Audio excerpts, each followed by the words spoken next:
મિત્રો, તમે કદાચ જાણતા જ હશો કે ગવર્મેન્ટ ઓફ ગુજરાત મતલબ આપણી સરકારે યુનિટ ટેસ્ટ માટેના જે સોલ્યુશન્સ આપણે બહાર પાડીએ છીએ એ સોલ્યુશન્સ બહાર પાડવાની આ વખતે ના પાડી છે. અને જો એવું કરવામાં આવે તો કાયદેસરના પગલાં ભરવામાં આવશે ત્યાં સુધીની સૂચના આપેલ છે. તો આપણે પણ ગવર્મેન્ટ ઓફ ગુજરાતની ગાઈડલાઇન્સનું માન રાખીને સીધું પેપરનું સોલ્યુશન અહીંયા હું તમને નથી બતાવી રહ્યો.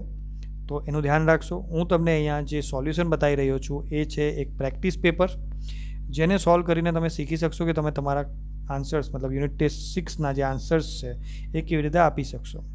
તો ચલો આગળ વધીએ આપણા પેપર સાથે. સેક્શન એમાં જનરલી ટ્રુ ફોલ્સ હોય છે. પ્રેક્ટિસ પેપરમાં પણ મેં એ જ પ્રમાણે મૂક્યું છે. સેક્શન એમાં સૌથી પહેલું ટ્રુ ઓર ફોલ્સ. એમાં પહેલો સવાલ છે ફ્લેમ્બુ વોઝ અ પ્રિસ્ટ. તો ફ્લેમ્બુ એક ચોર હતો, એટલા માટે આ આન્સર જે છે દેટ ઇઝ ફોલ્સ. બીજો સવાલ છે Valentine increase the amount on the bill. વેલેન્ટાઇને આ કામ નહોતું કર્યું, વેલેન્ટીને આ કામ નહોતું કર્યું, એ કામ કર્યું હતું પ્રિસ્ટે. That's why again it is a false. ફરીથી બીજું Valentine splash the soup on the wall. ના, સૂપ ઢોળવાનું કામ પણ અગેન પ્રિસ્ટે જ કર્યું હતું, એટલા માટે આનો આન્સર પણ આવશે false. Flambeau was an artist and a sportsman. Yes, આનો આન્સર પણ અગેન ફોલ્સ આવશે. આગળ વધીએ તો find and write the nearest meaning. એક મિનિટ, આ આન્સર જે છે એ ટ્રુ આવશે એકચ્યુઅલી. ફરીથી એકવાર રીડ વાંચ્યો મેં તો મને ખબર પડી આન્સર આવશે true. Flambeau was an artist and a sportsman. Find and write the nearest meaning. નજીકનો આપેલ શબ્દનો નજીકનો આન્સર આપો. તો રિસેન્ટમેન્ટ એટલે હેટરેટ અથવા તો ના ગમે એ ટાઈપનું, તો એના માટે શબ્દ છે ડિસલાઇક. પછી છે રીલ્સ એટલે આપણે એવું કહી શકીએ કે ફ્લોમાં જવું અથવા તો એક ધારા પ્રવાહમાં જવું, અને પ્રવાહનો મતલબ થાય છે સ્ટ્રીમ, તો આનો આન્સર આવે છે સ્ટ્રીમ. ત્રીજો સવાલ છે જેમાં આપણે બાર્ગેનનો મિનિંગ પૂછ્યો છે. તો બાર્ગેન એટલે ભાવતાલ કરવા, અને ભાવતાલ જનરલી આપણે ડીલ કરવા માટે એટલે કે સોદો કરવા માટે કરતા હોય, તો નિયરેસ્ટ મિનિંગ છે ડીલ. અગેન ડિસ્પાઇસ. તો ડિસ્પાઇસ એટલે કે ન ગમો અથવા તો અણગમો, એને ગુજરાતીમાં ઘૃણા કહેવામાં આવે છે. અને ઘૃણા એટલે હેટરેટ એટલે હેટ, તો આનો જવાબ છે હેટ. આગળ વધીએ. હવે આપણે મોસ્ટ એપ્રોપ્રિએટ લેંગ્વેજ ફંક્શન પસંદ કરવાનું છે બ્રેકેટમાં આપેલામાંથી. તો ઘણા બધા બ્રેકેટમાં જે ઓપ્શન આપેલા છે, શોઈંગ એડવાઇસ, કોઈને એડવાઇસ આપતા હોય એમ. Essential condition in the past એટલે કે જૂની ભૂતકાળમાં કંઈક થયું હોય એના બદલામાં કોઈક શરત રજૂ કરતા હોય તો. શોઈંગ ટાઈમ સમય બતાવવા માટે, ગ્રેટિટ્યૂડ બતાવવા માટે અને કોન્ટ્રાસ્ટ બતાવવા માટે. આટલા ઓપ્શન્સ છે આપણી પાસે. તો આપણે એક કરીને ક્વેશ્ચન એટલે કે આપણું જે સ્ટેટમેન્ટ છે એ અને એમાં શું દર્શાવવામાં આવ્યું છે એ જોતા છીએ. તો પહેલું જે છે we reached there at 9 PM. આમાં સિમ્પલી ટાઈમ બતાવવામાં આવે છે, એટલા માટે આને આપણે શીખીશું time. Had you been there, I would have help you. જો તમે ત્યાં હોત તો હું તમને મદદ કરતો. તો આ પાસ્ટની કન્ડિશન છે, એટલા માટે આનો જવાબ આવશે essential condition in the past. આગળ વધીએ. You will win the race and you will be much tired. તમે રેસ જીતી જશો અને તમે થાકી પણ જશો. That is contrast. You should follow your master's instruction. તમારે તમારા માલિકની ઇન્સ્ટ્રક્શન્સને એટલે કે સૂચનાઓને પાલન કરવું જ જોઈએ. તો એ તમારી એડવાઇસ છે. શુડ હંમેશા એડવાઇસ એટલે કે સલાહ આપવા માટે જ યુઝ થાય છે. ચલો આગળ. Select the most appropriate response. એટલે તમારે જે છે આ અંડરલાઇન કરેલો શબ્દ છે એ અહીંયાથી જવાબમાં મતલબ કયો સવાલ પૂછશો તો આ અંડરલાઇન કરેલો જવાબ આવશે એ તમારે બતાવવાનું છે. તો you can learn functions by practising a lot. એટલે કે બહુ બધી પ્રેક્ટિસ કરો તો જ તમે ફંક્શન્સ શીખવી શકો. તો કેવી રીતે મતલબ how can you learn functions, કેવી રીતે તમે શીખી શકો તો પ્રેક્ટિસિંગ કરીને, બહુ બધી પ્રેક્ટિસ કરીને. તો આન્સર આવ્યો ડી. હવે આમાં મહિલા મંગલ દળ ટુક the initiative to protect local forest. એટલે આમાં આ જવાબ મળે. એટલે કે ટુક the initiative to protect the local forest મતલબ એ લોકોએ પહેલી શરૂઆત કરી જેનાથી લોકલ ફોરેસ્ટ એટલે કે લોકલ ફોરેસ્ટ જંગલોને બચાવી શકાય. તો આ જે છે એનો જવાબ જનરલી કોણથી આવી શકે, એટલે કે કોણે શરૂઆત કરી. તો કોણ માટે આપણી પાસે ઓપ્શન છે who. That is WHO. Who took the initiative. એટલે આનો આન્સર આવશે B. Who took the initiative to protect the local forest. Third, Surya. Why are you going to SM hospital, આમાં જ પૂછ્યું છે, મતલબ આનો જવાબ વિધિ આપી રહી છે અને સવાલ શું પૂછ્યું છે, વાય, કેમ જઈ રહી છે. તો આમાં જવાબ શું હોય, શોઈંગ પર્પઝ એટલે કે કારણ બતાવવાનું છે. તો કારણમાં શું હોઈ શકે, તો કે બીમાર છે અથવા કોઈ રિલેટિવને મળવા જઈ રહ્યા છે. તો આમાં સિમ્પલી તમારી પાસે ઓપ્શન્સ છે, એમાં જે છે હોસ્પિટલ નથી જોઈએ એટલા માટે તો કોઈ હોસ્પિટલ ના જાય, રાઈટ. તો I am going to hospital to visit my relatives, આમાં પર્પઝ છે. આગળ, teacher, why do you make mistakes very often, સવાલ છે ફરીથી એકવાર, why do you make mistakes very often, બહુ વારે ઘડીએ મિસ્ટેક્સ કેમ કરે છે. તો હર્ષલે જવાબ આપવાનો છે, કોન્ટ્રાસ્ટ બતાવવાનું છે. કોન્ટ્રાસ્ટ બતાવવાનું છે એટલે કે હું મહેનત કરું છું તોય આવું થાય છે, આ ટાઈપનું કંઈક.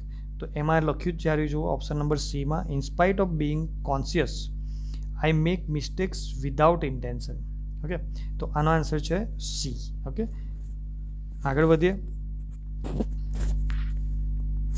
Select the appropriate questions to get underline words. શું કરેલું છે અહીંયા, for misbehaving in the class, એટલે કે શા માટે એને પનિશમેન્ટ મળી. તો શા માટે તો સિમ્પલ છે, આપણી પાસે વાય જ હોવું જોઈએ, વાય વોઝ હી પનિશ્ડ, તો આન્સર આનો A થયો. પછી બીજું છે, Pankaj visits Statue of Unity frequently એટલે ઘણી બધી વાર, અને અંડરલાઇન બી ફ્રિક્વન્ટલીને જ કરેલું છે. તો આપણે અહીંયા શું કહીશું કે પંકજ કેટલી વાર, તો કેટલી વાર મીન્સ થયું હાઉ ઓફન, તો આનો જવાબ છે B, how often does Pankaj visit the statue of unity. Okay, તો આટલા હતા આપણા સેક્શન A ની અંદર.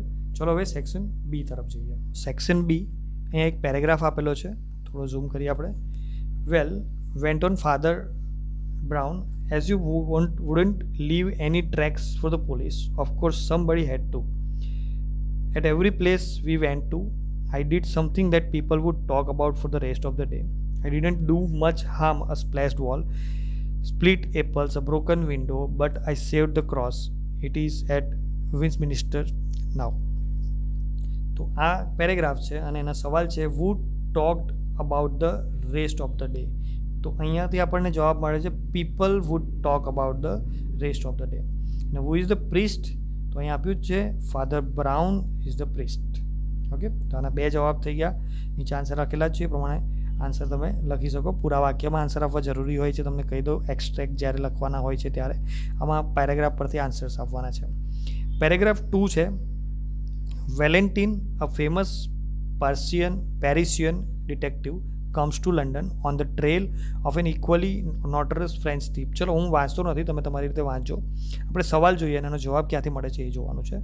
તો કે what kind of ability does Valentine have, Valentine પાસે કઈ જાતની એબિલિટી છે. તો અહીંયા એનો આન્સર આપેલો છે, જુઓ, Valentin notices the smallest details very cleverly. He has the extraordinary ability to place himself in the shoes of the criminal he is searching for. તો એક્ઝેક્ટલી સેમ આન્સર મેં પણ અહીંયા લખેલો છે, જોઈ લો. અહીંયા ક્વેશ્ચન 1ની નીચે આન્સર લખેલો છે, એ આન્સર આનો છે. ઓકે, આપણને પેરેગ્રાફમાંથી ડાયરેક્ટ જ આન્સર મળે છે. Why does Valentin come to London Valentin કેમ આવ્યો, તો એનો આન્સર પહેલી લીટીમાં છે, જુઓ, Valentin, a famous Parisian detective, comes to London on the trail of an equally notorious French thief Flambeau. Okay, તો એનો આન્સર અહીંયા લખ્યો છે, સેમ જ, મતલબ ડાયરેક્ટલી ઉઠાવવાનો જ છે આપણે તો પેરેગ્રાફમાંથી આન્સર, બીજું કંઈ કરવાનું નથી. Paragraph 3, that is Flambeau yield with, હું ફરીથી નથી વાંચતો, આમાંથી જે આન્સર મળે છે, વુ ગોટ ધ જ્વેલ્સ કોની પાસે મળ્યા. હવે આ પેરેગ્રાફની વાત કરીએ તો આમ તો આખો લેસન તમે જુઓ તો જ્વેલ્સ જે છે એટલે કે જે જ્વેલરી અથવા તો જે મોંઘો પથ્થર છે એ તો આપણા પ્રેસને જ મળે છે, પણ આટલો પેરેગ્રાફ વાંચીએ તો એની અંદર ફ્લેમ્બોને મળે છે, એટલા માટે લખીશું ફ્લેમ્બો હેઝ ગોટ ધ જેવેલ્સ. અને વુ ટ્રીક ધ ફાધર બ્રાઉનને કોણે ટ્રીક કરી, તો કે ફ્લેમ્બુએ ટ્રાય કરી હતી, એકચ્યુઅલી થઈ નથી, પણ આપણે આ પેરેગ્રાફ પૂરતું જ વાંચવાનું છે, એટલા માટે આનો જવાબ આવશે Flambeau the thief tricked the Father Brown. Okay, paragraph 4, આ બધા પેરેગ્રાફ જે છે બેઠા બેઠા આપણે લેસનમાંથી લીધા છે, તો લેસનમાંથી કોઈ પણ પેરેગ્રાફ તમને આવી શકે છે. બિહાઇન્ડ ધ ટ્રી વાળો આખો પેરેગ્રાફ, તો જોઈએ આગળ એના જવાબ. વોટ ડીડ ફાધર બ્રાઉન, તમારે મતલબ તમે જાતે વાંચો તો તમને બી જવાબ મળે આની અંદરથી, કંઈ એટલું અઘરું નથી હોતું. What did Father Brown point, Father બ્રાઉને શું પોઈન્ટ કર્યું તો એનો જવાબ જે છે અહીંયા છે, જુઓ, ફાધર બ્રાઉન પોઇન્ટિંગ. ઓકે, તો આને થોડું આપણે મતલબ અહીંયાથી behind that tree Father Brown pointing are two strong policeman and the greatest detective alive. તો આપણે આને મતલબ બેઠું તો ના લખી શકીએ, એટલા માટે આપણે થોડું એને આઈડિયલાઇઝ કરીએ છીએ. That is father brown pointed that there are two strong policemen and the detective behind that tree. હવે how could Father Brown know this tricks? હવે ફાધર બ્રાઉનને આવી બધી ટ્રિક્સ કેવી રીતે ખબર પડી? કેમ કે એક ક્રિમિનલ, મતલબ આ લોકો ફાધર લોકો જે હોય એમની પાસે ક્રિમિનલ આવતા હોય છે. ચર્ચમાં આવી એક સિસ્ટમ હોય છે જેમાં આ લોકો કન્ફેઝન માટે આવે બધા, અને ત્યાં મતલબ જો જે કંઈ બી આપણે ગુનો કર્યો હોય તો એ કન્ફેસ કરવાનો હોય, તો ફાધર લોકો આ બધું સાંભળતા હોય. તો ફાધર બ્રાઉન જે છે એવું કહે છે કે એમણે આવા ક્રિમિનલ લોકો વચ્ચે બહુ બધો વાર ટાઈમ સુધી કામ કર્યું છે અને બહુ બધા આવા કન્ફેશન્સ સાંભળ્યા છે. દેટ્સ વાય એમને આ બધી ટ્રિક્સ ખબર છે. ઓકે, તો એનો આન્સર જે છે આમાંથી જ લીધો છે મેં, બટ થોડો મોડિફાઈ કરવાની જરૂર હતી સેન્ટેન્સીસને. દેટ્સ વાય સેન્ટેન્સીસને મોડિફાઈ કરેલા છે. જોયો સેક્શન સી. આમાં સેક્શન સીમાં જનરલી 12થી પેરેગ્રાફ આવતા હોય છે, મતલબ આઉટ ઓફ ટેક્સ્ટ. તો એમાંથી આપણે અલગ અલગ એક જે લઈએ છીએ. તો what does the poet mean by crown? અચ્છા, આનો જવાબ આપવાનો રહી ગયો છે. સો કે તમે આમાંથી જોઈ લેજો, મતલબ આ પેરેગ્રાફ છે અને એમાંથી આન્સર તમે જોઈ લેજો, તમને મળી જ જશે 100%. આનો B answer in the beginning he walked fast and all. તો 2 ક્વેશ્ચન છે, તમારી પ્રેક્ટિસ માટે હું છોડી દઉં છું આ 2 ક્વેશ્ચન્સને, તો તમે જાતે પ્રેક્ટિસ કરજો.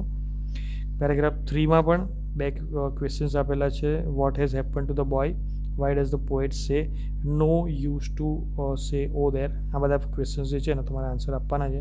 તો સિમિલરલી આના આન્સર જે છે એ તમારે આપવાના છે જાતે, તમે આપી શકો છો. ઓકે, આનો આન્સર હું આપી દઉં. In the beginning he walked fast but he was what did Pahom do at every turn? તો અહીંયા આપ્યું છે, જુઓ, began to run, he made mark with the spade at every turn.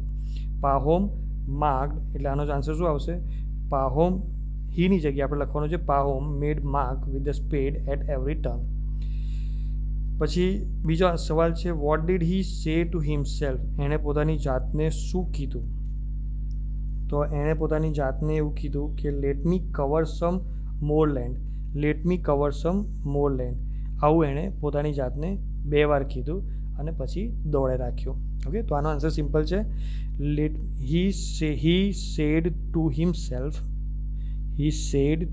Himself that let me cover, અને inverted કોમામાં જ રહેવા દેજો, let me cover સમ મોર land. Okay, આવું પોતાની જાતને એણે 2 વાર કીધું. હવે પેરેગ્રાફ 4 પણ થોડો મોટો છે તો હું તમને સોલ્વ કરાવી દઉં. તો આની અંદર why were the loud cries of same in the hall? મતલબ સેમ એવો બૂમાબૂમ કેમ થવા લાગી હોલમાં? તો કે અહીંયાથી વાંચીએ આપણે. The Pandavas who had sat motionless while there very freedom was take lost and stayed restlessly. It seems that at last they must rebel against the elder brother whom they loved so well, but it was too late. Yes, hissed Yudhishthir in fear, slow voice glaring at this tormentor from the. તો આવી રીતનું મતલબ આખો paragraph છે.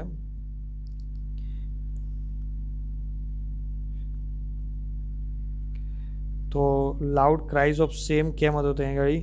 અને who sat motionless the Pandavas, આનો જવાબ છે મોશનલેસમાં. The Pandavas sat motionless while there very freedom was staked and lost stressed restlessly. તો આનો આ જવાબ છે. અને why were the loud cries of same in the hall? તો કે અહીંયા એવું કહેવામાં આવે છે કે યુધિષ્ઠિર જે છે, યુધિષ્ઠિરે પોતાની વાઈફને અહીંયા આગળ આઈ સ્ટેક માય બિલવડ વાઈફ આવું બોલ્યો ત્યારે અવાજ આવ્યો સેમ. તો આનો આન્સર આવશે કે the loud cries of same in the hall were because Yudhishthir